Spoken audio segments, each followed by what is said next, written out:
Kalau kita bicara tentang Partai Gerindra dengan ikonnya Prabowo Subianto, bagaimana ceritanya Ibu masuk ke Gerindra itu?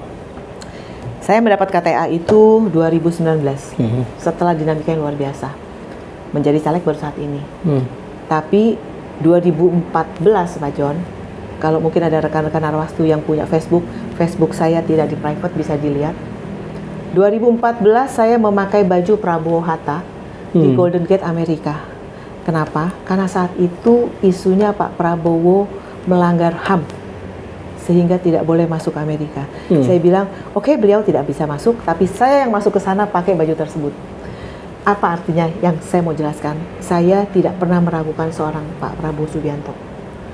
Nasionalisme beliau, bagaimana satrianya beliau, bagaimana interest dan yang utamanya buat beliau, itu yang saya lihat. Beliau tidak perlu menjadi presiden untuk kaya raya. Beliau tidak perlu menjadi populer dengan mencalonkan diri menjadi presiden berkali-kali. Beliau sudah populer, beliau sudah kaya raya, beliau sangat terpelajar dari keluarga yang mapan.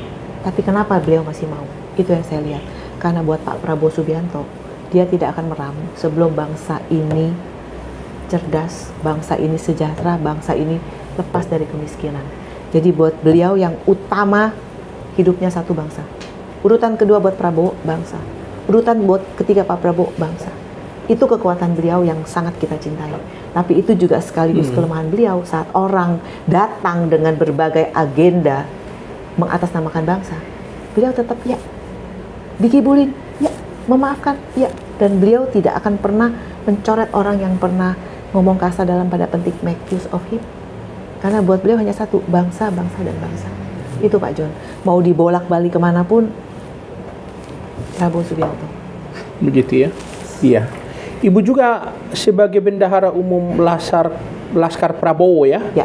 08. Boleh Ibu jelaskan apa kegiatannya itu?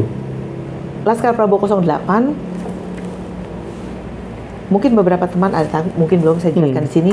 Berangkat dari sebenarnya kami Fox Point Indonesia. Jadi Fox Point Indonesia ini memang adalah ormas kebangsaan. Kami membahasakan ini adalah sebagai sekolah politik mendidik para kader untuk menjadi entah itu caleg, entah itu di legislatif atau di eksekutif atau bahkan hanya sekedar masyarakat tapi yang cerdas dalam politik. Fox Point Indonesia tidak berkiblat hanya pada salah satu partai atau calon. Nah saat itu memang kami membentuk 3 relawan. Relawan yang pertama adalah Laskar Aman, yaitu Angkatan Muda Anies Baswedan. Yang kedua adalah Laskar Prabowo 08, kebetulan saya di sini adalah Bendum. Nah yang ketiga adalah Mitra Ganjar.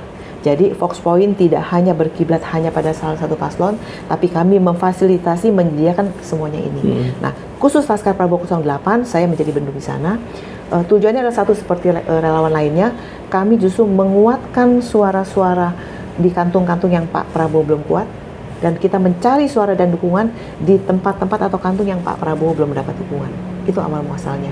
Sudah berapa provinsi sekarang, Bu? Saat ini kami sudah ada 17 DPD level provinsi, tapi yang spesial itu kami punya Laskar Prabowo, Laskar Trisakti 08. Itu yang awalnya adalah Laskar Prabowo 08 Trisakti. Kenapa pelakuan seperti DPD? Karena memang Trisakti punya momen luar biasa. Bagaimana Pak Prabowo saat itu, ya sampai saat ini masih sebagian besar ada kelompok yang percaya bahwa Pak Prabowo adalah pelaku HAM, Pak Prabowo adalah dalang di balik Trisakti. Nah, justru yang di relawan Trisakti 08 ini, mereka ini adalah pelaku sejarah. Jadi ada beberapa di sana yang saat itu memang menjadi anggota Senat Mahasiswa. Ada namanya Bang Iwan, itu beliau saat itu adalah menjadi Sekjen SEMA.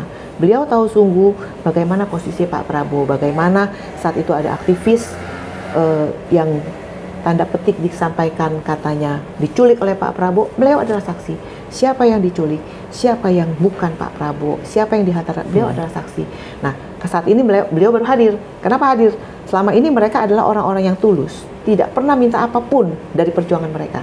Tapi mereka hati-hati muncul karena mereka merasa resah. Setiap 5 tahun mereka digoreng, setiap 5 tahun mereka dijual. Saat itulah mereka hari ini hadir dan itu bergabung di Laskar Prabowo 08 tersebut. Demikian, gitu ya. John.